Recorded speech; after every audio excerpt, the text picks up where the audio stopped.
Hola, bienvenidos de nuevo, soy el doctor Carlos Waldo. Soy médico internista y este es mi canal enseñando medicina interna. El día de hoy toca subir un video acerca de un caso clínico, pero antes de empezar con el video me gustaría agradecer a todas aquellas personas que me están siguiendo en mi canal. Muchísimas gracias a todos.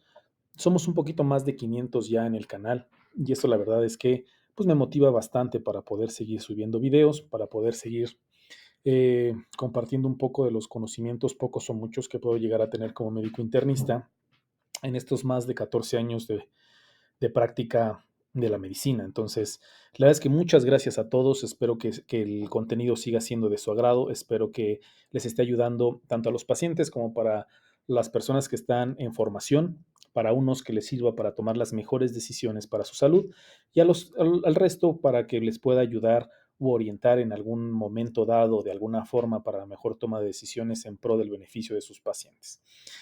Entonces, el día de hoy voy a subir un caso clínico. Es un caso clínico que me pareció bastante interesante acerca de toxicidad pulmonar, sobre todo en una paciente por arriba de 80 años con múltiples morbilidades y cómo en ocasiones puede ser un poco, un poco difícil el diagnóstico, sobre todo en una paciente con tantas morbilidades que nos puede eh, eh, eh, desorientar todo este tipo de enfermedades, medicamentos, tratamientos y cuadros clínicos que pueden no ser específicos y que se nos puede pasar por alto un diagnóstico de estas magnitudes. Si gustan, podemos empezar con el padecimiento actual. Es una mujer de 87 años de edad que tuvo un cuadro clínico de una semana de evolución y en esa semana de evolución terminó ingresando a la unidad de cuidados intensivos. ¿Cuál fue el cuadro clínico? Disnea que empeoraba con el esfuerzo, fatiga, ortopnea, disnea paroxística nocturna, edema de extremidades inferiores, fiebre no cuantificada o subjetiva, tos productiva y rinorea, como ya les comenté, en una semana de evolución. No se informó dolor de pecho, dolor precordial, aturdimiento ni palpitaciones. En cuanto a los antecedentes, la paciente tiene múltiples antecedentes, como ya les había comentado, múltiples morbilidades. Es una paciente que tenía el seguimiento en el hospital, que todo este tipo de problemas estaban siendo valorados y vistos en el hospital, por lo que todos se encontraron en el expediente clínico. Cardiopatía isquémica que requirió bypass, miocardiopatía isquémica, insuficiencia mitral grave, regurgitación tricuspidia moderada, hipertensión pulmonar. Antecedente en el hospital de un paro cardíaco por taquicardia ventricular recurrente que requirió desfibrilador automático implantable y terapia con amiodarona. Hipotiroidismo en tratamiento con levotiroxina. Y un dato importante es que la levotiroxina se había ajustado el tratamiento, se había aumentado la dosis de manera reciente. También tenía el diagnóstico de asma con un patrón obstructivo moderado. Esas son sus pruebas de función respiratoria recientes o las últimas, con un FEV1 del 60% del predicho, capacidad vital forzada o FVC del 20.6 litros, relación FEV1-FVC del 54%, DLSO o capacidad de difusión del monóxido de carbono del 72% del predicho, con respuesta broncodilatadora positiva. Trombocitopenia esencial de larga evolución tratada con hidroxiurea. También ella estaba siendo vista por neumología, por cardiología y por hematología en el hospital. Su exploración física o cómo llegó, las condiciones a las que llegó en el hospital fueron las siguientes. Presión arterial de 95-53, frecuencia cardíaca de 73 por minuto, temperatura de 36.7, no había fiebre, pero sí había desaturación hasta el 81% al aire ambiente, por lo que hubo la necesidad de oxígeno suplementario a 15 litros por minuto con mascarilla sin reservorio. La exploración física, estos son los datos más importantes que se encontraron a su ingreso. Presión venosa yugular elevada, estertores crepitantes infraescapulares bilaterales, edema en extremidades inferiores, soplo sistólico grado 3 a 6 en el borde esternal izquierdo, como en el ápice que se irradia la axila. No había evidencias de sibilancias o pulso paradójico. Todo pareciera indicar pues, un problema más que nada pues, cardíaco, por lo menos a la exploración física y el cuadro clínico. Sus laboratorios son los siguientes, marco en rojo los que se encuentran alterados. Anemia con hemoglobina de 8.5, con un volumen corpuscular medio de 125.7. Eh, los leucocitos que si bien se encuentran dentro de los parámetros normales, 8.900, los neutrófilos en porcentaje estaban bastante elevados, en el 95%, los linfocitos bajos en el 2%, plaquetas de 105.000 por su diagnóstico ya previamente mencionado de trombocitopenia esencial. Función renal conservada, electrolitos séricos bien, troponina a las 3 horas de su ingreso de 0.02, con un punto de corte en el hospital por debajo de 0.01 y a las 6 horas de 0.01. un BNP bastante elevado, de 22,000 con un punto de corte del 263, o sea, un límite máximo. Tiroxina libre, el límite superior normal, el justo estaba en 1,91 el límite máximo, con AST de 107, bastante elevado, con un punto de corte de 43, y ALT de 117, también elevado, con un punto de corte del hospital de 45. También se realizó un electrocardiograma al ingreso del paciente, donde se observó ritmo sinusal y un bloqueo de rama izquierda que ya se conocía y que estaba bien documentado en el expediente, una radiografía de tórax que mostró cardiomegalia, derrame pleural bilateral y edema pulmonar. Entonces, con estos datos que les presento hasta ahorita, pues me gustaría hacerles la pregunta número 1. O sea, ¿cuál va a ser la causa de sus síntomas? Ya tenemos una paciente con un cuadro clínico de una semana de evolución, que tiene antecedentes importantes cardiovasculares y también de asma, hipotiroidismo, trombocitopenia, la exploración física que nos orienta mucho hacia un problema cardiovascular. ¿Cuáles serían las siguientes causas? ¿Cuál es la más probable para que explique la presentación clínica de la paciente? A, insuficiencia cardíaca aguda descompensada. B, embolia pulmonar. C, exacerbación del asma. D, exacerbación de la enfermedad pulmonar obstructiva crónica. Vamos a hablar un poquito de cada una de ellas. Y la falla cardíaca, pues bueno, el diagnóstico, como todos sabemos, pues tiene que estar basado en el cuadro clínico, en la exploración física, en el interrogatorio. Y la verdad es que en cuanto a los criterios que generalmente tomamos en cuenta para hacer el diagnóstico, la paciente presentaba pues varios de ellos, ¿no? Disnea paroxística nocturna, ortopnea, presión venosa yugular elevada, estertores crepitantes pulmonares, cardiomegalia, edema pulmonar, BNP extremadamente elevado de 22,000, es decir, todo el cuadro clínico, la exploración física y los hallazgos de laboratorio nos orientaban a que la paciente pues tenía un deterioro de su clase funcional, ¿no? Todo parecía indicar y todo nos orientaba hacia ese diagnóstico. Lo que no cuadraba, si acaso, sería la fiebre que no se había objetivizado en la hospitalización, pero que la paciente nos mencionaba como fiebre no cuantificada en domicilio, lo que probablemente se le achacó a que pudiera tener una infección del tracto respiratorio superior, pero que todo el cuadro lo explicaba un deterioro de su clase funcional. Vamos a ver el resto de las opciones de la pregunta. De embolia pulmonar, pues obviamente, pues este generalmente puede ser un diagnóstico que no se toma muchas veces en cuenta, está subdiagnosticado en los pacientes hospitalizados, por lo que no se puede descartar. Sin embargo, en esta paciente pues no había características claras de una embolia pulmonar, ¿no? Se le calculó los criterios de Wells y la verdad es que tenía 0 puntos. Signos y síntomas de trombosis venosa profunda, pues no.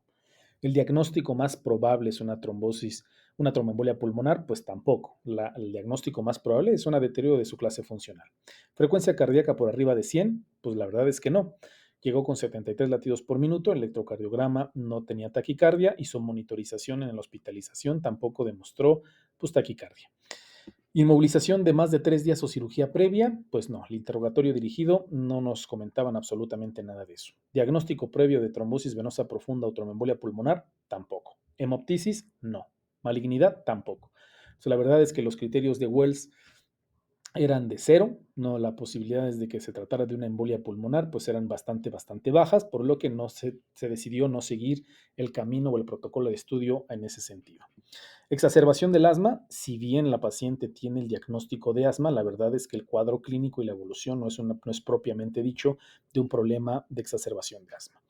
No tenía sibilancias, no había taquipnea, no había taquicardia, no había pulso paradójico, eh, nada nos orientaba a que la paciente pudiera presentar pues, una exacerbación de su enfermedad de base asmática. Entonces, la verdad es que tampoco se tomó en cuenta el diagnóstico. Y EPOC, pues para empezar, pues no se conocía con EPOC, no tenía el diagnóstico de EPOC, entonces la verdad es que tampoco tenía un cuadro clínico sugerente de una exacerbación de EPOC, por lo que este no era uno de los diagnósticos diferenciales de la paciente.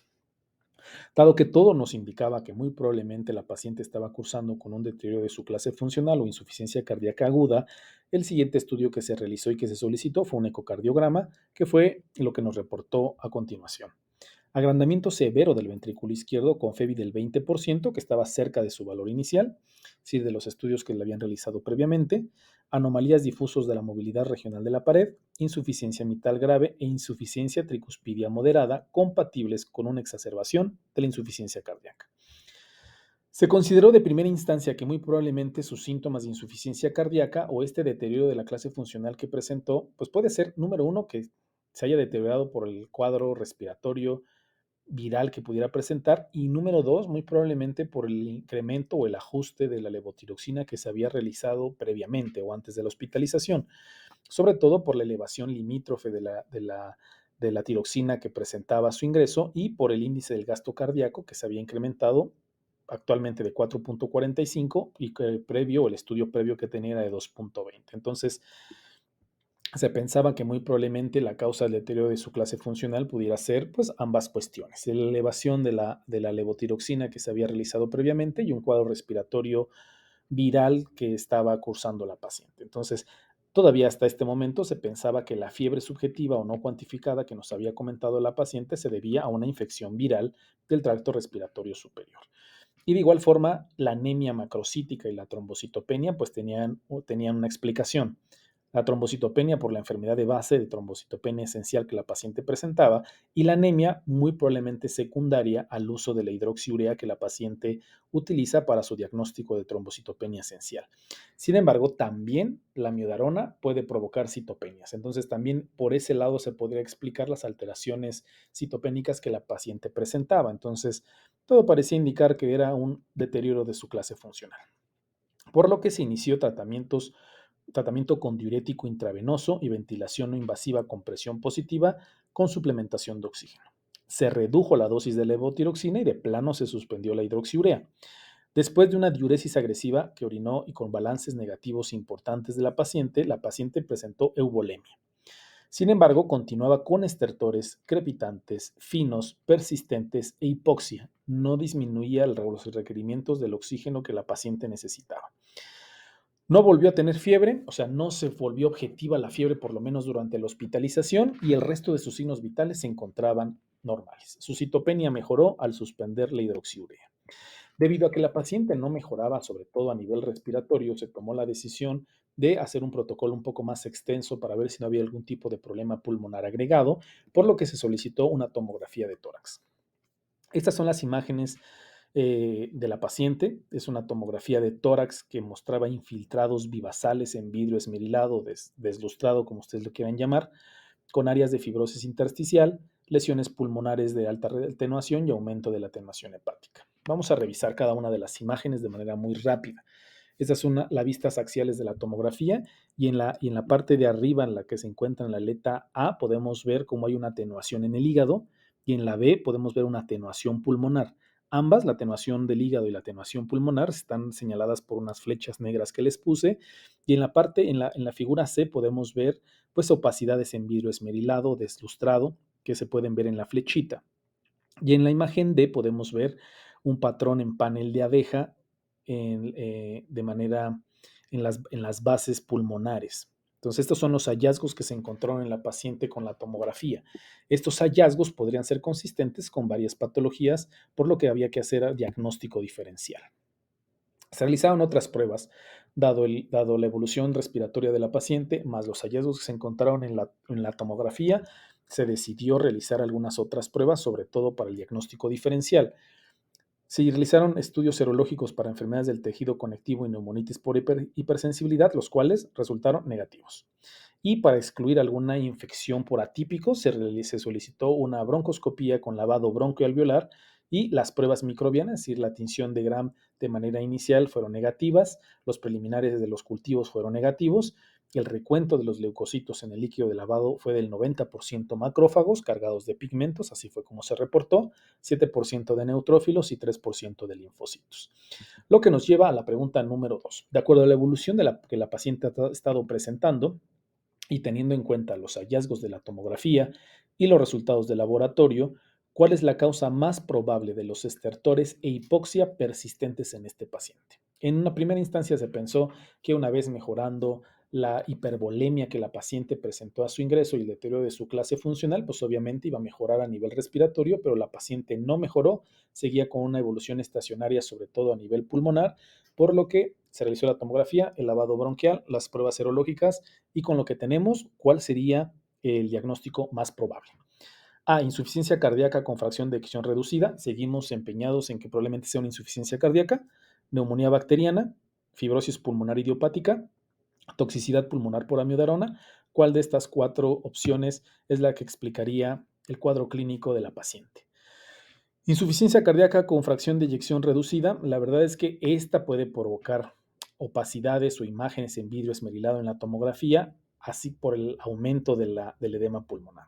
Sin embargo, la paciente que había presentado en un inicio una descompensación aguda, se había regresado a la eubolemia con el tratamiento con los diuréticos y la paciente, a pesar de eso, no había una mejoría. Además de que la insuficiencia cardíaca, si bien explicaría las alteraciones o las imágenes en vidrio esmerilado, no explicaría la atenuación pleural ni la atenuación hepática, porque no se observan en esta patología. Por lo que ya achacarle estos problemas pulmonares, la insuficiencia cardíaca con fracción de eyección reducida, es poco probable. Neumonía bacteriana, pues la verdad es que no tenía un curso clínico de una neumonía bacteriana. Tos, fiebre, producción de esputo purulento, leucocitosis, tomografía con datos de consolidación, pues no los presentaba. Poco probable que este problema fueran por una neumonía bacteriana. Fibrosis pulmonar idiopática. Ok, puede ser que el cuadro clínico pueda tener cierta semejanza con la fibrosis pulmonar idiopática, sobre todo, pero es un poco más crónico el cuadro clínico de una fibrosis pulmonar idiopática. Que por cierto, tengo un video de una clase acerca de la fibrosis pulmonar idiopática sobre los datos más importantes de esta enfermedad. Concepto, fisiopatología, diagnóstico, tratamiento. La verdad es que está bastante completo. Si no lo han visto, los invito a ver el video. Está bastante bueno. Lo subí hace algunas semanas, entonces los invito a revisarlo. Pero bueno, el cuadro clínico generalmente es un poco más crónico, disnea lentamente progresiva y tos no productiva. Y sí, generalmente el hallazgo en la exploración física más común en la fibrosis pulmonar idiopática son los estertores crepitantes finos y la desaturación. Eh, Sin embargo, en la tomografía hay algunos patrones característicos de la fibrosis pulmonar idiopática que generalmente se consideran como los NIU. El patrón radiográfico NIU, que significa neumonía intersticial usual, si bien se observa en la fibrosis pulmonar idiopática, no es exclusiva de la fibrosis pulmonar idiopática, sino que estos hallazgos también se pueden presentar en algunas otras enfermedades que hay que descartar. La fibrosis pulmonar idiopática es un diagnóstico de exclusión. Entonces, antes de llegar al diagnóstico de fibrosis pulmonar idiopática, hay que hacer, si encontramos estos hallazgos de NIU, tenemos que hacer un diagnóstico diferencial. Y entre ellos, descartar afecciones que puedan causar esta fibrosis pulmonar, como neumonitis por hipersensibilidad, enfermedades de tejido conectivo, e inclusive hay algunos ciertos medicamentos que pueden provocar también esas alteraciones pulmonares. Entonces, si bien permaneció dentro de los diagnósticos diferenciales, la paciente tenía el uso de amiodarona y la amiodarona es altamente conocida que puede provocar alteraciones sugerentes de fibrosis pulmonar. Entonces, de manera similar, las lesiones pleurales de alta atenuación probablemente representaba una neumonía organizada, que es más común en la toxicidad pulmonar por amiodarona, y las opacidades en vidrio esmerilado hicieron improbable la fibrosis pulmonar idiopática, aunque pueden observarse en esa exacerbación aguda de esta enfermedad. Por lo tanto, no se pudo hacer un diagnóstico de fibrosis pulmonar idiopática de manera definitiva. Hay algunos patrones radiográficos que son sugerentes de fibrosis pulmonar idiopática, pero estos, por les vuelvo a repetir, son del NIU y estos se caracterizan por alteraciones en panel de abeja. Es poco probable que presenten vidrio esmerilado este tipo de pacientes, pero bueno, como les vuelvo a repetir, hay que hacer un diagnóstico diferencial. Estas son algunas imágenes que podemos hacer la diferencia. En la parte izquierda observamos la tomografía de la paciente, que más que nada vamos a ver vidrio esmerilado. La flecha nos observa cómo las imágenes son en vidrio esmerilado, mientras que la imagen de la derecha es una imagen propiamente de una paciente con fibrosis pulmonar idiopática y que podemos ver cuáles son las características. Son lesiones predominantemente subpleurales, basales en la periferia, que son tipo quísticas, que están bien redondeadas, que están bien limitadas y que son de diferente tamaño. Este es un patrón típico de un paciente con fibrosis pulmonar idiopática y como pueden ver, pues la verdad es que es poco probable que la paciente presente este tipo de problema, ¿no? Entonces, lo que nos lleva a Toxicidad pulmonar por amiodarona es lo que nos orienta, por de las opciones que en estos momentos teníamos, lo que nos orientaba es que muy probablemente las alteraciones y los cambios que la paciente estaba presentando pudieran ser por toxicidad pulmonar por amiodarona. Esta comúnmente se presenta con una tos aguda o subaguda y disnea progresiva. Los hallazgos físicos son similares a los de la fibrosis idiopática y comúnmente incluyen pues, los estertores crepitantes infraescapulares. Se muestran opacidades difusas en vidrio esmerilado, que la paciente las tenía, anomalías reticulares que la paciente tenía, fibrosis y mayor atenuación de múltiples órganos pulmonares en el hígado y el vaso. En esta paciente en específico encontramos atenuación tanto del pulmón como del hígado y los hallazgos de lavado bronquialveolar de macrófagos cargados de lípidos sugieren, aunque no diagnosticó definitivamente, la toxicidad pulmonar por amiodarona. Entonces, todo parecía indicar que el diagnóstico de esta paciente se orientaría hacia una toxicidad pulmonar por amiodarona. Entonces, una vez que se excluyó, porque se excluyeron la neumonitis por hipersensibilidad, las enfermedades por tejido conectivo, no había datos sugerentes de un proceso infeccioso, de una infecciones atípicos por los resultados que habíamos tenido del lavado bronquialveolar, los hallazgos en la tomografía de vidrio esmerilado, fibrosis y aumento en la atenuación pulmonar y hepática, pues nos llevó a la probable diagnóstico de toxicidad pulmonar por amiodarona, por lo que se llegó a la conclusión de suspender la amiodarona. Sin embargo, al recabar el resto de los estudios de lavado bronquialveolar, se nos reportó la prueba de líquido de influenza A positiva por medio de PCR. Entonces, esto pues, nos mete un poco más de ruido. Tenemos una prueba por PCR positivo por influenza A y una probable toxicidad por amiodarona. Sin embargo, ¿por qué nos mete ruido? Porque la paciente tiene todos los factores de riesgo para tener una influenza A complicada, o sea, que tenga complicaciones por la influenza A. Mayor de 65 años, tiene 87 años, problemas cardiovasculares, una enfermedad pulmonar de base como es el asma, en fin, tiene varias comorbilidades que pueden hacer una evolución complicada de la enfermedad de la influenza y hay algunas alteraciones tomográficas que también se pueden presentar en una complicación por influenza. Entonces, dada la prueba positiva de reacción en cadena de la polimerasa de influenza A, de la PCR, ¿cuál de los siguientes es el mejor paso a seguir en el manejo de esta paciente? A. Biopsia pulmonar quirúrgica. B. Suspender la miodarona y comenzar un tratamiento de apoyo con la influenza. C. Suspender la miodarona y comenzar dronedarona. D. Iniciar un corticoesteroide intravenoso. ¿Cuál sería la mejor opción en el contexto clínico de esta paciente? Tenemos datos altamente sugerentes de toxicidad pulmonar por amiodarona. Tenemos una prueba de PCR positiva para influenza A. Entonces, ¿cuál es el mejor paso a seguir en esta paciente? Biopsia pulmonar, la verdad es que no se recomienda la realización de una biopsia pulmonar quirúrgica en los pacientes que estamos con la sospecha de toxicidad pulmonar por amiodarona. Hay algunos estudios que han sugerido que inclusive realizar este tipo de procedimientos en los pacientes en los que se sospecha esta enfermedad puede provocar un síndrome de dificultad respiratoria aguda, como viene en la bibliografía que le estoy poniendo en la diapositiva, por lo que no está indicado a menos de que la paciente no responda al cuadro clínico a pesar de que suspendió la amiodarona, se iniciaron corticosteroides y no tenga una adecuada evolución y la paciente tenga un deterioro clínico, quizá como diagnóstico diferencial y a no encontrar un diagnóstico, se podría valorar la realización de biopsia pulmonar, pero en el contexto clínico de esta paciente en específico no estaría indicado. Suspender amiodarona e iniciar tratamiento para influenza pareciera que fuera el mejor paso a seguir, por lo menos en este paciente. Todo nos lleva a indicar que algunos de los síntomas se podrían y el cuadro clínico se podría explicar por la influenza. La tos, la fiebre, la disnea, los resultados del laboratorio, la PCR, pues todos nos orientan y son consistentes con la influenza, además de los hallazgos en la tomografía de vidrio esmerilado y anomalías reticulares también se pueden observar en la influenza. Entonces, el mejor paso a seguir en esta paciente es suspender la amiodarona e iniciar tratamiento de apoyo para la influenza, ¿vale?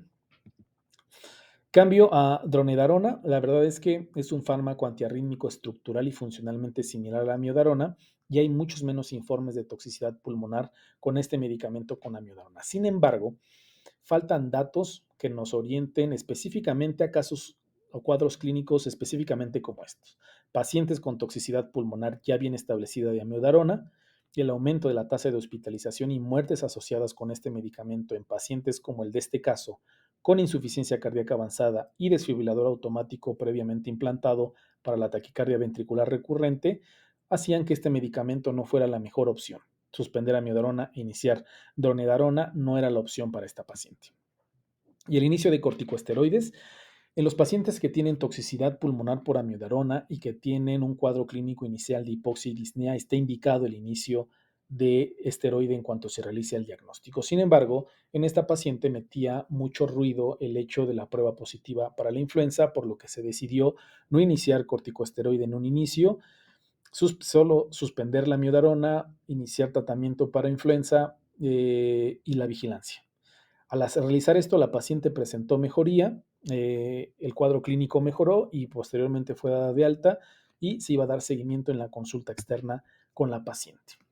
Se le dio seguimiento en la consulta un mes después y la paciente refería que seguía teniendo disnea e hipoxia, no presentaba ya signos ni síntomas compatibles con un deterioro de su clase funcional o insuficiencia cardíaca aguda, pero las pruebas de función pulmonar revelaron los siguientes valores. FEB1 de 0.69 litros, 56% del predicho o del previsto. FEBC de 1.08 litros, 64% del previsto. Relación FEB1-FEBC del 64% y del SO de 2.2 mililitros por minuto con 12% del valor del predicho. Los niveles de aminotransferasa se habían mejorado y se repitió la tomografía. Y en la tomografía encontramos alteraciones, o sea, se siguió con problemas a nivel pulmonar. Mostró cambios fibróticos intersticiales infraescapulares persistentes, aumento del tamaño de los derrames pleurales bilaterales y opacidades periféricas en vidrio esmerilado persistentes. Como les muestro en la diapositiva, en la imagen A, es la repetición de la tomografía, estamos viendo la imagen axial y podemos ver que hay una mayor atenuación hepática que está con la flecha en negro.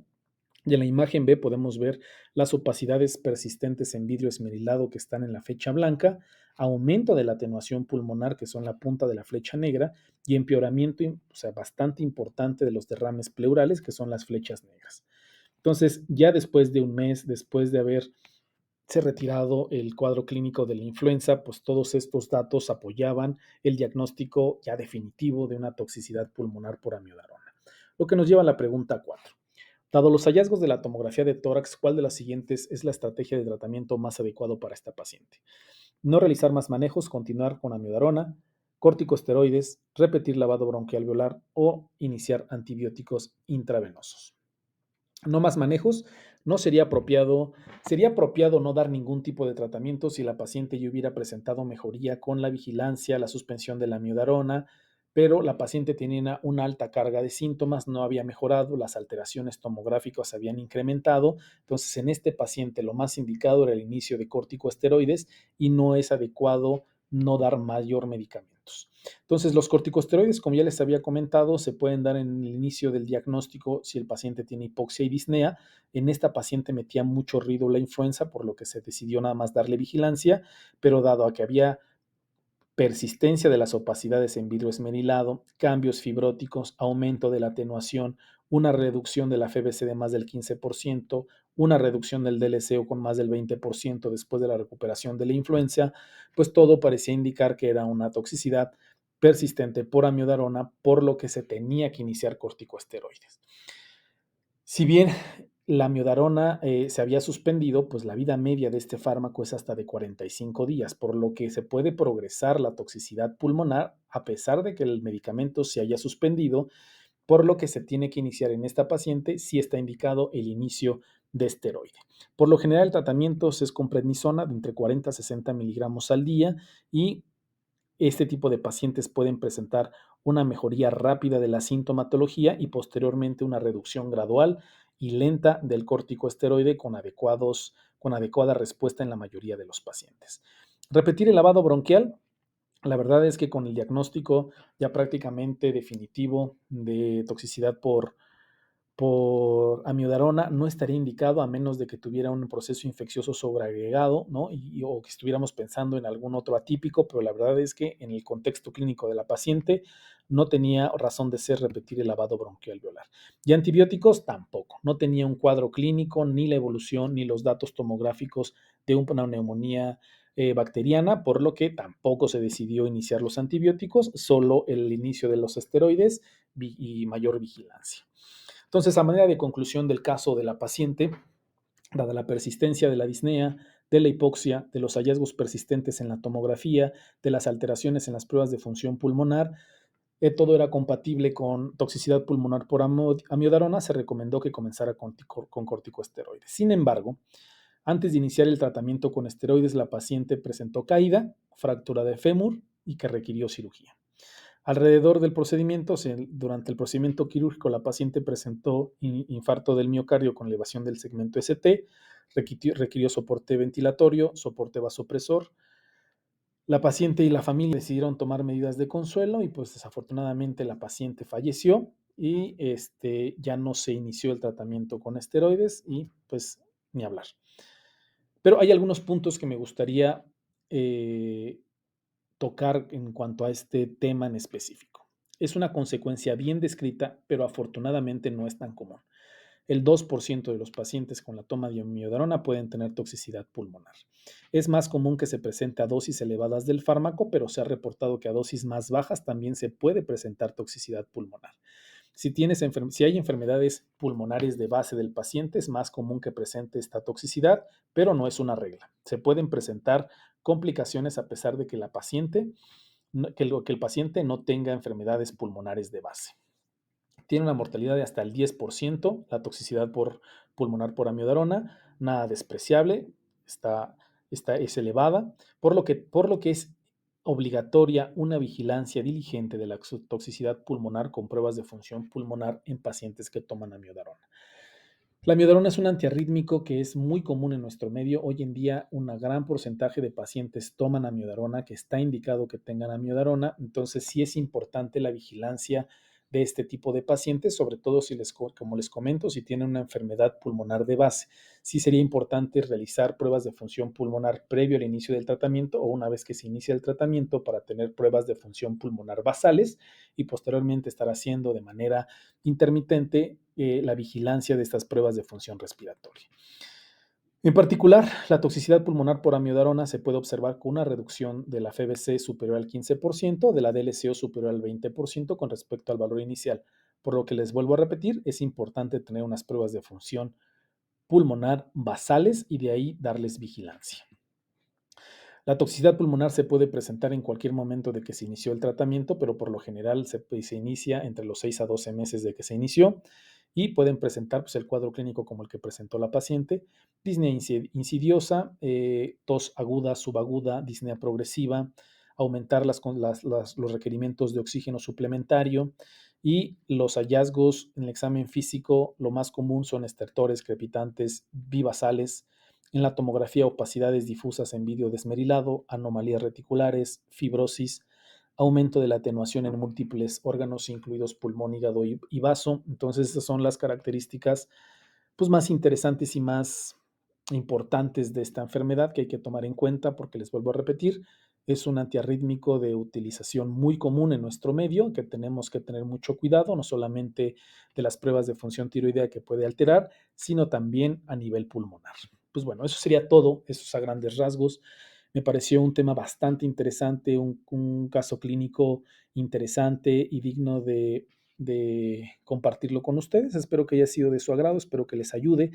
Espero que tengamos un poquito más de conciencia sobre la vigilancia del uso de amiodarona, sobre todo en adultos mayores con múltiples comorbilidades, y espero que haya sido de su agrado. Si no me sigan, síganme. Si creen que alguien le puede ayudar a este tipo de videos, compártanlos, déjenme algún comentario. Si quieren que hable de algún tema en específico, me encuentran en mis redes sociales: Facebook, Instagram, Twitter, como Dr. Carlos Waldo Vargas, y espero que haya sido de su agrado. Que tengan un bonito día y una excelente semana.